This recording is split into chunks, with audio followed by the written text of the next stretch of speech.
కన్నా కూడా చిన్న పోస్టులో ఉండి ఏదో విధంగా ఎలా కూడా బతికేయాలన్నదే నా ఆలోచన.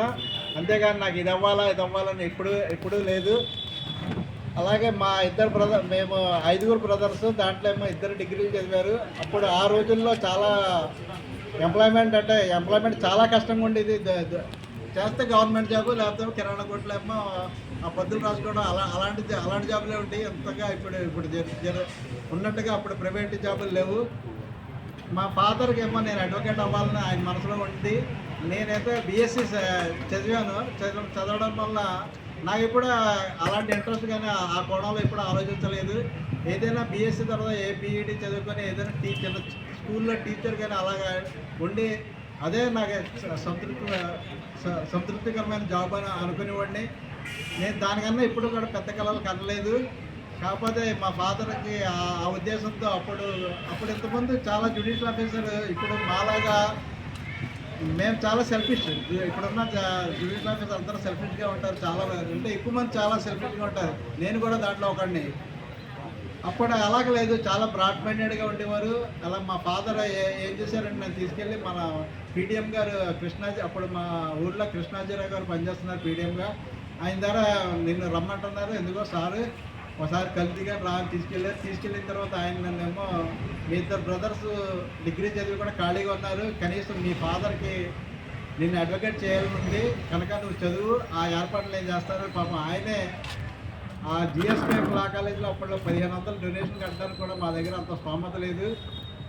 ఆ డొనేషన్ ఆయన మాఫీ చేయించి ఆయన మాట్లాడి, ఆయన ఎవరికో ఒక పీపీ గారు తెలుసు, ఆ పీపీ గారి ద్వారా మేనేజ్మెంట్ మాట్లాడి నాకు డొనేషన్ లేకుండా ఫీజు ఒకటే తీసుకున్నట్టుగా ఏర్పాటు చేసి, ఆయన పుణ్యమా అంటే నేను లా చదివిన తర్వాత ఆయనకి మాకు దేవులపల్లి చిన్న వెంకట శాస్త్రి అని మంచి అడ్వకేట్ ఆయన ద్వారా ఆయన డబ్బులు ఇవ్వరు కానీ నువ్వు ఆయన ద్వారా ఉండి నేర్చుకో అంతే అని చెప్పారు. ఆయనమ్మ ఏమీ ఇన్కమ్ ఏముండేది కాదు. 3 ఇయర్స్ నేను అలాగే మార్నింగ్ 8 గంటలకి వెళ్ళడం, అక్కడ లీగల్ నోటీస్ కూడా ఇప్పుడు కంప్యూటర్స్ అన్నీ ఉన్నాయి, అప్పుడు చేతితో రాయాలా. అదేమో ఆయన ఒకసారి చెప్పిన తర్వాత మళ్ళీ నేను రెండు సార్లు పేరుగా రాయాలి చేతితో. అలాగే అంతా మార్నింగ్ వెళ్తే మళ్ళీ రాత్రి 9 గంటలకి 10 గంటలకి నేను ఇంటికి చేరేవాడే కాదు. అలాగా 3 ఇయర్స్ చేసిన తర్వాత మ్యారేజ్ జరిగింది నాకు 1992లో జరిగితే. అప్పుడు మా మేడం ఏం చెప్పిందంటే, మనం ఆమె హైదరాబాదు, నేనేమో నా ఈస్ట్ గోదావరి డిస్ట్రిక్ట్. నేను సపోర్ట్గా ఉంటాను, నువ్వేం సంపాదించకపోయినా పర్వాలేదు, నీకు ఎప్పుడు నువ్వు పైసలు సంపాదించట్లేదని నేను ఎప్పుడు అడగను. నువ్వు వచ్చే నేర్చుకో, అక్కడ హైదరాబాద్ వెళ్ళిన వాళ్ళు అందరూ సెటిల్ అవుతుంటారు కనుక మేము నేర్చుకున్నారు. నేను అలాగే అక్కడ హైదరాబాద్లో హైకోర్టులో ప్రాక్టీస్ అంటే చాలా కష్టమైంది. ఇప్పటిలాగా లేవు. అక్కడ కింద కోర్టులో ఒక కేసు ఉంటే పై కోర్టులో ఇంక వేరే కేసు ఉంటుంది. అది ఎప్పుడు రీచ్ అవుతుందో తెలియదు. ఇప్పుడైతే అన్నీ సెల్ ఫోన్లో చూసుకొని మన ఏ కేసు నడుస్తుందో తెలుస్తుంది. అప్పుడు అది లేదు.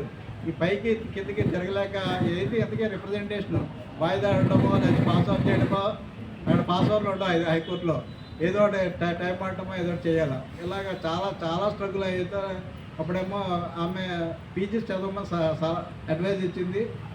పీజీలో జాయిన్ అయిన 1 year కంప్లీట్ చేశాను. సెకండ్ ఇయర్ తర్వాత ఏమో ఎగ్జామ్ రాయడం జూనియర్ సివిల్ జడ్జి ఇప్పుడేమో 1 year పడుతున్నాయి. అప్పుడు 4-5 ఏళ్ళకి కానీ ఒకసారి కానీ పట్టిగావు.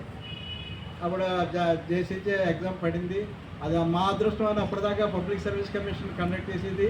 మాకు ఫస్ట్ టైం హైకోర్టు కండక్ట్ చేయడం మొదలెట్టింది. అందుకోసమే నాలాంటి పేదవాడికి కూడా హైకోర్టు కండక్ట్ చేసిన వల్ల జాబ్ వచ్చింది. అదే పబ్లిక్ సర్వీస్ కమిషన్లో అయితే నాకు జాబ్ రాకపోయింది. దాంతో అప్పుడు కమిటీలో కూడా మంచి వాళ్ళు ఉన్నారు, అదర్ స్టేట్ వాళ్ళు ఉన్నారు. అదర్ స్టేట్ వాళ్ళు ఉండడంతో వాళ్ళందరినీ నిష్పాక్షితంగా ఇంపార్షియల్గా మాకు సెలక్షన్ జరిగింది. దాంట్లో ఎక్కువ పోస్టులు ఉన్నాయి. దాదాపుగా నాకు 35 ర్యాంక్ వచ్చింది. కాకపోతే అది దీంట్లో రోస్టరింగ్ సిస్టంలో మా 55కి పోయింది. అంటే సీనియర్ మెరిట్లో అయితే 35 వచ్చింది.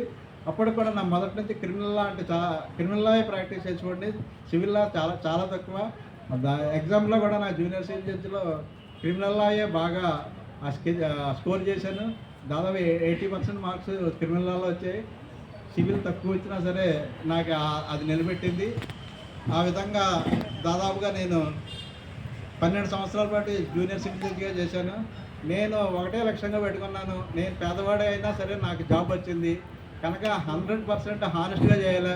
నాకు మిడిమిడి అప్పుడు ఎంత ఉంటుంది నాలెడ్జ్, మేము తెలుగు మీడియంలో వచ్చిన వాళ్ళము కనుక కనీసం మనకు మంచిగా జడ్జిమెంట్ రాయిపోయినా కనీసం ఎక్కువ డిస్పోజ్ చేద్దామని ఆ రోజు నాకు పండు కోర్టు కూడా అలాంటి కోర్టే కరీంనగర్లో ఉంటే 6,000 కేసులు ఉండేవి, వరంగల్లో 4,000 కేసులు, మళ్ళీ మిర్యాలగూడలో కూడా 6,000 కేసులు, అలాంటి పెద్ద పెద్ద కేసులు.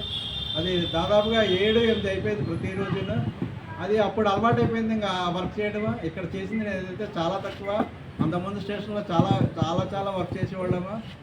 అలాగే నేను మీరు చెప్తుంటారు కదా మీరేమో రాసుకోవట్లేదని, కానీ నేను మళ్ళా మీరు చెప్పిందంతా నేను రాసుకొని ఎక్కడన్నా ఎప్పుడు నాకు అలవాట్లేదు. కాగితం మీద జనరల్గా అందరూ రాసుకుంటారు, ఆర్గ్యుమెంట్స్ ఏం చెప్పారని ఏ పాయింట్లు రాసుకుంటారు. కానీ ఆ రోజు ఏ రోజు అయితే నేను జడ్జ్మెంట్ చెప్దాం అనుకున్నా మా కట్టిస్తే మీరు మళ్ళీ గుర్తొచ్చి మీరు చెప్పిన మాటలన్నీ నాకేమో మళ్ళా గుర్తొస్తాయి. కనుక మీరు చెప్పిందంతా జడ్జ్మెంట్లో ఉంటుంది. ఇదిగో నేను చెప్పినా సరే పల్లది రాయలేదు అన్న అపవాదం నా మీద ఎప్పుడూ రాలేదు. ఎందుకంటే నేను మీరు చెప్పిందనే ఎక్కువ రాస్తాను, నేను ఎవిడెన్స్ రాస్తాను, అన్నీ రాసి నేను చెప్పాల్సిన లాస్ట్లో చెప్తాను. ఏది కూడా నేను మిస్ కాకుండా చేస్తాను. నాకు తెలిసినంత కొన్ని ఇప్పుడు మానవ సహజం, ఇప్పుడు మేము మనుషులం కనుక మేము మా పర్సెప్షన్ ఒకలా ఉండొచ్చు, మీరు ఆలోచించే పర్సెప్షన్ మీ పర్సెప్షన్ ఒకలా ఉంటుంది. నేను కూడా జూనియర్ అడ్వకేట్గా ఉన్నప్పుడు అనుకునేవాడిని ఏం పోయింది అడిగి బెయిల్ ఇస్తే ఏం పోతుంది అనుకునేవాడిని, ఇంగ్లీష్ ఇస్తే ఏం పోతుంది అనుకున్నాము. కానీ మీరు ఎప్పుడైనా ఒక అడ్వకేట్ వెళ్ళి ఆ సీట్లో కూర్చున్నారంటే ఆడ ఏమవుతుందో తెలియదు, మనిషే మారిపోతారు. న్యాయదేవత అంటారు కదా, ఆ సీట్ అలాంటిది. అక్కడ వచ్చేటప్పుడు మీకోసం ఆలోచిస్తాము. మీకు ఇంజక్షన్ ఇచ్చేసామంటే వీడికి ఇంజక్షన్ ఇచ్చేస్తే వీళ్ళకి ఆడంత బాధపడతాడు అన్న కూడా మేము ఆ 2 విధాలుగా ఆలోచిస్తాము. అందుకోసం జెన్యున్గా ఉంటే మేము కాదని ఇంజక్షన్ తప్పనిసరిగా మేము ఆర్డర్లు ఇస్తాము. అలాగే బెయిల్ అప్లికేషన్లో కూడా ఒకసారి మీరు చెప్పని కూడా మేము ఇవ్వాలి అనుకుంటే మీరు చెప్పని కూడా మేమే రాసుకొని సపోర్టింగ్గా రాసుకొని కూడా ఇచ్చిన సందర్భాలు ఉన్నాయి. మీరు ఇవ్వకూడదు అనుకున్న కేసులు కూడా ఒకసారి కట్టు విప్పిన తర్వాత చూస్తే ఇదేమో ఇచ్చే కేసులా కనబడుతుంది. అప్పుడు తప్పనిసరిగా మేము చేస్తాము. మేము ఎప్పుడు కూడా ఇక్కడ నేను చాలా స్టేషన్లో చేశాను కదా, మీరు చెప్పారు కదా, 10 స్టేషన్స్లో ప్రతి 6 నెలల్లో కనీసం నాకు 2 కంప్లైంట్ గ్యారంటీకి వెళ్తే అక్కడ నుంచి రిమార్క్స్ కాల్ఫర్ చేస్తారు. నాకు అదృష్టం ఏంటో కానీ ఇక్కడ వచ్చిందా 13 నెలలు